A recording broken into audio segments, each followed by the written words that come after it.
विद्यार्थी मित्रांनो आणि आदरणीय पालक, ज्या पद्धतीने विद्यार्थ्यांना इंग्रजी भाषा आणि इंग्रजी विषयाची खूप भीती वाटते, त्याच पद्धतीने आदरणीय पालक हे ज्यावेळेस विद्यार्थी होते त्यावेळेस त्यांनाही इंग्रजी भाषेची किंवा इंग्रजी विषयाची भीती तितकीच वाटत होती जितकी की आज आपल्या मुलांना त्या विषयाची किंवा त्या भाषेची भीती वाटते। तर मी माझ्या यूट्यूब चॅनलवरती विद्यार्थ्यांना त्याचबरोबर विद्यार्थ्यांच्या पालकांनाही इंग्रजी भाषा आणि इंग्रजी विषय हा अगदी सुलभ करून सांगण्यासाठी किंवा इंग्रजी भाषेची किंवा इंग्रजी विषयाची भीती निघून जावी, पालकांना आपल्या विद्यार्थ्यांचा अभ्यास घेता यावा आणि विद्यार्थ्यांनाही इंग्रजी भाषेची किंवा इंग्रजी विषयाची भीती ही त्यांच्या मनातनं निघून जावी, यासाठी अत्यंत सोप्या पद्धतीने आणि छोटे छोट्या टॉपिकद्वारे मी विद्यार्थी आणि आदरणीय पालक यांना इंग्रजी ही भाषा तसेच इंग्रजी विषयातील जे ग्रामर आहे, व्याकरण आहे, जे प्रश्न असतात ते प्रश्न या ठिकाणी समजावून सांगित आहे। याचे बेनिफिट्स तुम्हाला काय असतील, याचे ॲडव्हान्टेजेस विद्यार्थ्यांना आणि पालकांना काय असतील। विद्यार्थ्यांना तर याचे ॲडव्हान्टेजेस खूप आहेत, पण पालकांना याचे बेनिफिट्स काय होतील पहा। तुम्ही जर रेग्युलर माझे हे व्हिडिओ जर पाहत असाल आणि आपल्या या चॅनलला जर तुम्ही सबस्क्राईब केलात तर निश्चितच मी सांगेन की तुम्ही येत्या काळामध्ये आपल्या मुलांचा घरी बसल्या किमान 8वी ते 9वी पर्यंतचा अभ्यास म्हणजे तो करतोय का किंवा तो कसा करतोय या सगळ्या गोष्टी तुम्ही स्वतः चेक करू शकता, तपासू शकता, इतकी खात्री मी मात्र तुम्हाला देईन। तुम्ही माझा कुठलाही व्हिडिओ मिस करायचा नाही। दररोज अत्यंत छोट्या छोट्या घटकांवरती मी व्हिडिओ घेणार आहे, जेणेकरून खूप मोठा पण व्हिडिओ होणार नाही, म्हणजे लॉंग व्हिडिओ आपण बनवणार नाहीत, त्यामुळे सहजपणे पालकांच्याही लक्षात येईल। म्हणून माझे व्हिडिओ लेक्चर जितके विद्यार्थ्यांसाठी महत्त्वाचे आहेत तितकेच व्हिडिओ लेक्चर हे आपल्या घरी आपल्या मुलांचा अभ्यास घेऊ इच्छिणाऱ्या पालकांसाठी, जास्त करून जे महिला पालक आहेत त्या महिला पालक आपल्या घरी आपल्या मुलांचा अभ्यास घेत असतात, होमवर्क घेत असतात, पण अनेक पालकांचे हे विद्यार्थी सेमी माध्यमाला CBSE माध्यमाला आहेत आणि त्यांना त्यांचा होमवर्क घेत असताना इंग्रजी भाषा ही नक्की आडवी येते। म्हणून इंग्रजी भाषा आपणही सोपे करून घ्या आणि आपल्या मुलांचा अभ्यास घरी घेत असताना आपल्याला चांगलं वाटेल। आपल्या मुलाचा अभ्यास घरी करून घेत असताना आपल्यालाही त्याच्या अभ्यासातील त्याच्या होमवर्कमधील अनेक गोष्टी समजायला मदत होईल आणि विद्यार्थ्यांच्याही हे लक्षात येईल, आपल्याही पाल्याच्याही लक्षात येईल की मी जो अभ्यास करीत आहे किंवा मला जो होमवर्क दिलेला आहे तो माझ्या आईला, तो माझ्या पप्पांना समजतो, यासाठी तुम्हाला मदत होईल। म्हणून माझे व्हिडिओ शक्यतो टाळू नका, प्रत्येक व्हिडिओ पहा। या आजच्या व्हिडिओमध्ये आपण या 3 शब्दांबद्दल माहिती घेणार आहोत। पहा, पहिला जो शब्द आहे तो शब्द आहे रिस्पॉन्स। पहा, पहिला जो शब्द आहे तो आहे रिस्पॉन्स। ओके, तर हा जो रिस्पॉन्स शब्द आहे याची पार्ट ऑफ स्पीच जी आहे ती आहे नाउन। पहा, लक्षात घ्या, शब्द आहे रिस्पॉन्स, त्याची पार्ट ऑफ स्पीच जी आहे ती आहे नाउन, म्हणजे हा जो शब्द आहे तो नाम म्हणून काम करतो, नाम म्हणून काय करतो, काम करतो। त्यानंतर पहा, याच शब्दाच्या शेवटी जे ई आलेला आहे, इन्स्टेड ऑफ ई या ठिकाणी आय घेतलेला आहे पहा, आणि BLE हा प्रत्यय या ठिकाणी जोडलेला आहे। ओके, म्हणजे IBLE, ई या ठिकाणचं काढून या ठिकाणी IBLE हे जोडल्याच्या नंतर पहा नवीन शब्द तयार होतो, त्याला आपण म्हटलेला आहे रिस्पॉन्सिबल। काय म्हटलेलं आहे, रिस्पॉन्सिबल। पहा, नंतर पुढे या शब्दातलं जे ई आपण इन्स्टेड ऑफ ई आपण इथे काय घेतलेलं होतं, आय घेतलेलं होतं, त्याच पद्धतीने इथे आय आहे पहा, आणि त्याच्या पुढे पहा BILITY, म्हणजे या ठिकाणी अजून एक नवीन शब्द तयार झाला ज्या शब्दाचा उच्चार होतो रिस्पॉन्सिबिलिटी। ओके, अगोदर शब्द समजून घ्या व्यवस्थित। पहा, response, responsible and responsibility. Okay, then आता या शब्दांच्या पार्ट्स ऑफ स्पीच पहा काय आहेत। देन रिस्पॉन्स याची पार्ट ऑफ स्पीच आहे नाउन, हा शब्द नाम या कॅटेगरीमध्ये जातो। तर रिस्पॉन्सिबल हा ॲडजेक्टिव्ह म्हणून काम करतो, विशेषण म्हणून काम करतो।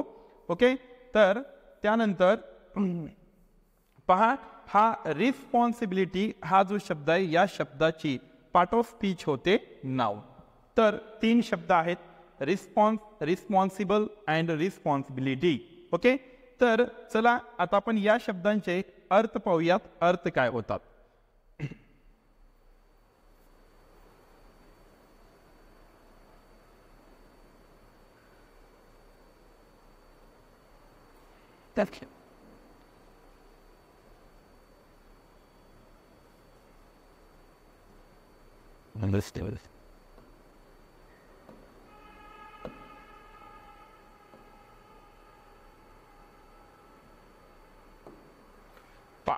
रिस्पॉन्स हा जो पहिला शब्द आहे या ठिकाणी आपण घेतलेला, याचा अर्थ होतो प्रतिक्रिया. अर्थ काय होतो?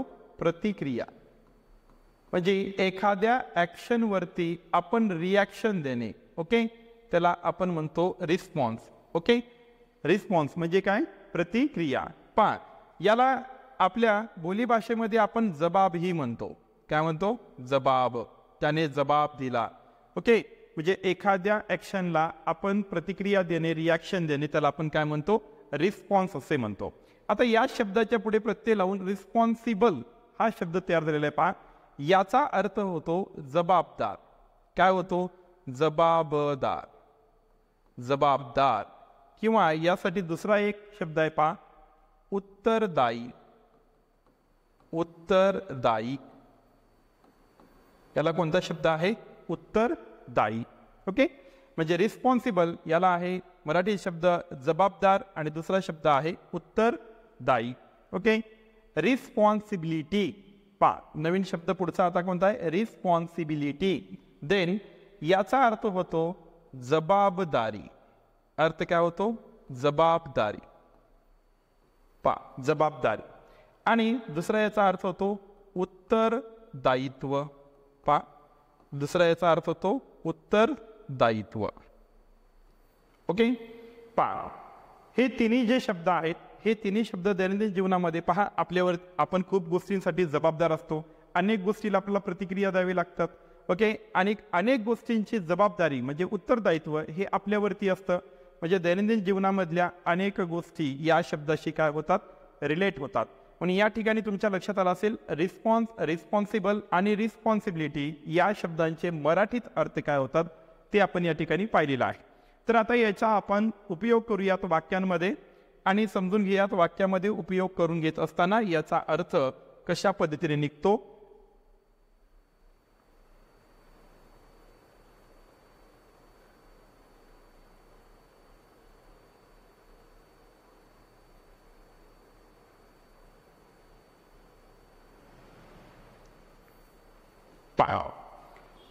शब्द आहे रिस्पॉन्स. या रिस्पॉन्स शब्दाचा आपण वाक्यामध्ये उपयोग करत आहोत. पहा, our teachers give positive response. Our teachers give positive response to my questions. इथे आपण या शब्दाचा या वाक्यामध्ये उपयोग केलेला आहे. पॉझिटिव्ह रिस्पॉन्स म्हणजे काय? सकारात्मक प्रतिक्रिया. Okay, positive response, negative response अशा पद्धतीने आपण हा शब्द वापरू शकतो. ओके, नकारात्मक प्रतिसाद, सकारात्मक प्रतिसाद. म्हणजे इथे असं म्हणण्याचा प्रयत्न केलेला आहे की जेव्हा जेव्हा मी प्रश्न विचारतो, माझे जे काही प्रश्न असतात ते प्रश्न विचारल्याच्या नंतर मला माझे शिक्षक जे आहेत ते सकारात्मक प्रतिक्रिया देतात. सकारात्मक प्रतिक्रिया देतात म्हणजे काय? मला माझे जे प्रश्न आहेत त्याची उत्तरं समजून सांगतात किंवा त्या प्रश्नांची उत्तरं मला देण्याचा प्रयत्न करतात. ते माझ्या प्रश्नांकडे इग्नोर करत नाहीत. म्हणजेच त्याला आपण म्हणतो निगेटिव्ह रिस्पॉन्स देत नाही, तर ते पॉझिटिव्ह रिस्पॉन्स देतात. ओके, पुढचं वाक्य पाहूया. I like his response. I like his response. नेहमी पहा, आपण कुठली तरी गोष्ट करण्याचा म्हणजे मानस करतो, म्हणजे आपण डिसाईड करतो की आपल्याला ही गोष्ट करायची आहे. तुम्हाला अनेक वेळा वर्गामध्ये किंवा कुठल्या घरातल्या कामामध्ये तुमच्याही लक्षात असेल की आपण एखादा प्लॅन करतो आणि मग त्या प्लॅनला पुढची माणसं रिस्पॉन्स देत नाही आणि मग ते रिस्पॉन्स नाही दिले की मग जो प्लॅन आपण आखलेला आहे कदाचित तो प्लॅन पूर्ण होण्यासाठी मग अडथळा निर्माण होतो. म्हणून जी माणसं आपल्याला आपल्या ॲक्शनवरती म्हणजे रिस्पॉन्स देत असतात, ओके, ती माणसं आपल्याला आवडत असतात. म्हणजे आपण जी काही गोष्ट त्यांच्यासमोर ठेवलेली आहे किंवा जो कोणता प्लॅन आपण त्यांच्यासमोर ठेवलेला आहे त्या प्लॅनला ते जर रिस्पॉन्स दिली तर ती माणसं आपल्याला आवडत असतात आणि ज्या पद्धतीचा रिस्पॉन्स देतात तो रिस्पॉन्स सुद्धा आपल्याला आवडत असतो. म्हणून त्यावरनं या ठिकाणी पहा काय म्हटलेलं आहे, I like his response. Okay, पुढे पहा, नेक्स्ट सेंटेन्स काय पहा, I am writing in response, I am writing in response to your letter. पहा, I am writing in response to your letter. आता या ठिकाणी या वाक्याचा अर्थ काय होतो की काय म्हटले पहा, मी लिहित आहे कशाची प्रतिक्रिया म्हणून, ओके, कोणाचं उत्तर देण्यासाठी, तुझ्या पत्राचं उत्तर देण्यासाठी. ओके, तुझं पत्र मला भेटलेलं आहे, मी तुझं पत्र वाचलेलं आहे आणि या पत्राचं उत्तर देण्यासाठी मी सुद्धा काय करत आहे, मग लिहित आहे. म्हणून रिस्पॉन्स या शब्दाचा या वाक्यात उपयोग कसा केलेला पहा, I am writing in response to your letter. Next sentence कडे जाऊयात आपण. आता हे वाक्य पहा, I laughed in response to his joke. पहा, हिज जोक म्हणजे त्याने जोक सांगितला आणि त्याच्या जोकला प्रतिक्रिया म्हणून, त्याच्या जोकला प्रतिक्रिया द्यायची म्हणून मी काय केलो, हसलो. असा या वाक्याचा इथे अर्थ होतो. प्रत्येक वाक्यामध्ये पहा रिस्पॉन्स या शब्दाचा कशा वेगळ्या पद्धतीने या ठिकाणी उपयोग करून घेतलेला आहे आणि अशा पद्धतीची वाक्य तुम्हालाही बनविता येतात. पुढे जाऊयात. पुढचा शब्द आणि त्यापासून बनवलेली वाक्य रिस्पॉन्सिबल.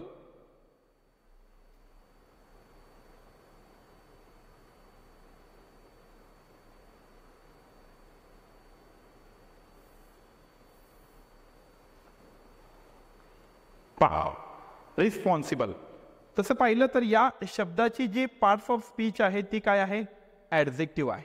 लक्षात ठेवा, ॲडजेक्टिव्ह हे नाऊनला मॉडिफाय करतात, म्हणजे थोडक्यात काय, नामाबद्दल अधिक माहिती सांगत असतात. ओके, देन अजूनही त्यांचे काही फंक्शन्स आहेत. आपण ही वाक्य जेव्हा पाहू तेव्हा कशा पद्धतीने रिस्पॉन्सिबल हा शब्द या वाक्यामध्ये उपयोगात आणलेला आहे ते आपल्या लक्षात येईल. पहा, पॅरेंट्स आर रिस्पॉन्सिबल. पहा, रिस्पॉन्सिबल म्हणजे काय हो, जबाबदार. रिस्पॉन्सिबल म्हणजे काय, जबाबदार. मग काय म्हणते वाक्य पहा, पॅरेंट्स आर रिस्पॉन्सिबल. ओके, पालक जबाबदार आहेत. कशासाठी जबाबदार आहेत, for the safety of the children at home. Safety म्हणजे काय हो, सुरक्षितता. कुठे घ्यायची आहे, कोणाची घ्यायची आहे, सॉरी, चिल्ड्रन म्हणजे काय, मुलांची घ्यायची आहे. कुठे घ्यायची आहे, होम. ओके, लक्षात, म्हणजे लक्षात घ्या की पालकांनी घरी मुलांची सुरक्षितता घेणे, सॉरी, ही पालकांची काय आहे, जबाबदारी. पालकांची काय जबाबदारी आहे की मुलांची घरी काळजी घेणे. म्हणून या वाक्याला असं केले पहा, parents are responsible for the safety of the children at home. Okay, वाक्य समजलं असेल. पुढच्या वाक्याकडे जाऊयात. ही इज रिस्पॉन्सिबल, तो जबाबदार आहे. ही इज रिस्पॉन्सिबल, तो जबाबदार आहे किंवा तो उत्तरदायी आहे. कशासाठी आहे, for this incidence, for this incidence. Okay, या घटनेसाठी कोण जबाबदार आहे, तो जबाबदार आहे. पुढे जाऊयात. It is responsible position. पहा, it is responsible position. Okay, then position म्हणजे काय हो, एखादं पद. ओके, त्याला आपण काय म्हणतो, पोझिशन असे म्हणतो. लक्षात, मग काय म्हटले, तो ज्या पदावरती आहे, ओके, किंवा तो ज्या ठिकाणी आहे त्या ठिकाणी एखादा व्यक्ती एखाद्या उच्च पदावरती किंवा एखाद्या उच्च ठिकाणी, एखादी संस्था असेल, एखादी ऑर्गनायझेशन असेल, त्यामध्ये उच्च ठिकाणावरती, उच्च पदावरती काम करणारा जो व्यक्ती असतो त्याचं जे पद असतं ते पद कसं असतं, जबाबदारीचं पद असतं. म्हणून या ठिकाणी म्हटले पहा, it is a responsible position. Okay, then next sentence पहा, माय एज्युकेशन वॉज रिस्पॉन्सिबल. पहा, माय एज्युकेशन वॉज रिस्पॉन्सिबल. माझं शिक्षण जबाबदार होतं. कशासाठी जबाबदार होतं, फॉर माय प्रेझेंट. पहा, माझ्या वर्तमान काळासाठी काय जबाबदार होतं, माझं एज्युकेशन जबाबदार होतं. म्हणजे आज वर्तमान काळात माझी जी काही स्थिती आहे, म्हणजे समजा मी उच्च पदस्थ आहे, मी शिकून खूप मोठा अधिकारी झालो असेल किंवा मी शिकून खूप मोठी प्रगती केली असेल किंवा मी प्रगती केली नसेल, मी अधिकारी झालो नसेल किंवा मी कुठला व्यवसाय करू शकलो नसेल किंवा मी माझ्या आयुष्यामध्ये काही चांगलं काम करू शकले नसेल, तर त्याच्यासाठी जबाबदार कोण होतं, माझं एज्युकेशन होतं. किंवा मी केलं असेल तरी त्याच्यासाठी जबाबदार कोण होतं, माझं एज्युकेशन होतं, म्हणजे माझं शिक्षण हे त्यासाठी जबाबदार होतं. म्हणून या वाक्यामध्ये याचा उपयोग असा केलेला पहा, my education was responsible for my present. Okay, चला नेक्स्ट सेंटेन्स कडे जाऊया.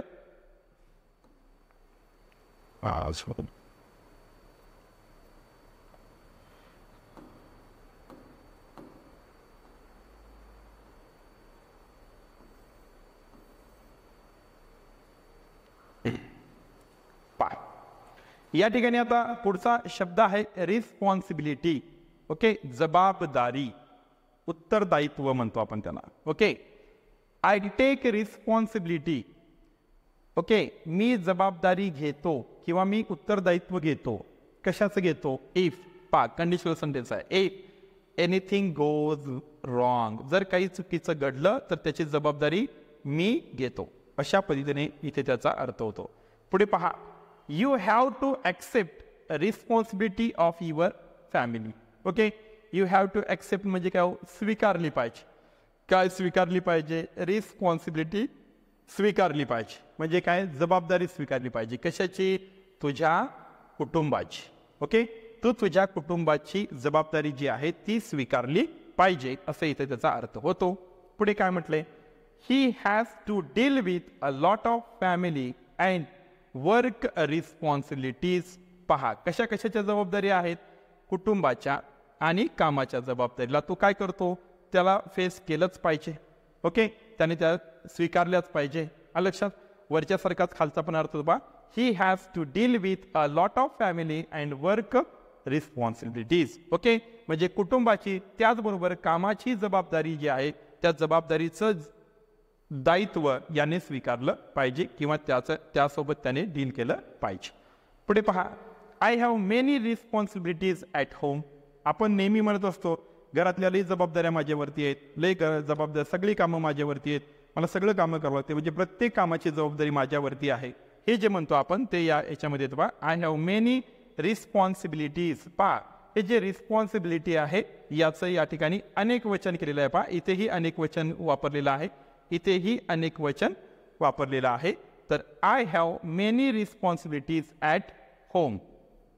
पहा, या ठिकाणी आपण रिस्पॉन्सिबल आणि रिस्पॉन्सिबिलिटी हे तीन शब्द व्याकरणदृष्ट्या त्यांचं स्थान काय आहे, पार्ट ऑफ स्पीच काय आहे, त्यानंतर मराठीमध्ये त्याचे अर्थ काय होतात आणि यांचा उपयोग वाक्यामध्ये कसा केला जातो हे या ठिकाणी पाहिलं.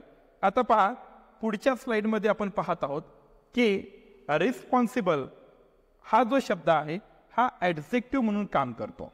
कशासारखं काम करतो? ॲडजेक्टिव्ह म्हणून काम करतो. म्हणून या ॲडजेक्टिव्हच्या पुढे responsible government, responsible government. Okay, जबाबदार सरकार. ओके, देन नंतर काय? पहा, समजा एखाद्या पोझिशनचा, एखाद्या पदाचा गैरवापर होत असेल किंवा त्याच पदाचा उपयोग करून जर कुठले चांगले काम होत असेल तर आपण म्हणतो की ती काय आहे? जबाबदार पोझिशन आहे, म्हणजे जबाबदार जागा आहे किंवा जबाबदार पद आहे. म्हणून या ठिकाणी आपण असं म्हणू शकतो रिस्पॉन्सिबल पोझिशन. काय म्हणू शकतो? Responsible position. नेक्स्ट पहा, इथे तयार होतं responsible officer, responsible officer. Okay, त्याच पद्धतीने इथे काय होतं पहा, टीचर काय होईल मग? रिस्पॉन्सिबल टीचर, जबाबदार शिक्षक. या ठिकाणी परत पालक जबाबदार आहेत असं म्हणतो. या सगळ्या गोष्टीला पॅरेंट्स रिस्पॉन्सिबल आहेत किंवा रिस्पॉन्सिबल पॅरेंट्स असणं खूप गरजेचं आहे. म्हणजे काय? पहा, इथे जबाबदार पालक, रिस्पॉन्सिबल पॅरेंट्स. आई बात समझ में? ओके, तर विद्यार्थी मित्रांनो आणि आदरणीय पालक, आजच्या या व्हिडिओमध्ये आपण तीन शब्द पाहिले, रिस्पॉन्सिबल आणि रिस्पॉन्सिबिलिटी. या शब्दांचे अर्थ पाहिले, त्यांचा वाक्यात उपयोग पाहिला, या सगळ्या गोष्टी आपण या ठिकाणी पाहिल्या. या शब्दांचा वेळोवेळी ज्या ज्या ठिकाणी गरज पडेल, ज्या ज्या ठिकाणी मराठीतल्या या अर्थासाठी तुम्ही हे शब्द उपयोगात आणू शकाल त्या ठिकाणी हे शब्द उपयोगात आणा. तुम्ही जितका या शब्दांचा आपल्या वाक्यामध्ये उपयोग कराल तितके हे शब्द तुम्हाला कायमस्वरूपी लक्षात राहतात. कारण रिव्हिजन हाच अभ्यास असतो आणि अभ्यास म्हणजेच रिव्हिजन असतं, हे नेहमी लक्षात ठेवा. आणि आपला कुठलाही व्हिडिओ हा मिस करू नका. विद्यार्थी मित्रांना माझी विनंती आहे, तुम्हीही शिका आणि तुमच्याही मित्रांना या व्हिडिओमध्ये सांगितलेली माहिती शिकण्यासाठी या व्हिडिओची लिंक तुमच्या मित्रांसोबत नक्की शेअर करा. स्वतः शिका व इतरांना शिकण्यासाठी प्रवृत्त करा. तुम्हाला हा व्हिडिओ आवडला असेल तर नक्की आपल्या मित्रांसोबत हा व्हिडिओ शेअर करा. त्यालाही या गोष्टीचा अभ्यास करायला लावा, त्यालाही इंग्रजी भाषेचं महत्त्व समजून सांगा. आणि ज्या ज्या प्रत्येकाला इंग्रजी भाषा समजून घ्यायची आहे, विषय समजून घ्यायचा आहे, अशा प्रत्येकासोबत या व्हिडिओची लिंक शेअर करायला विसरू नका.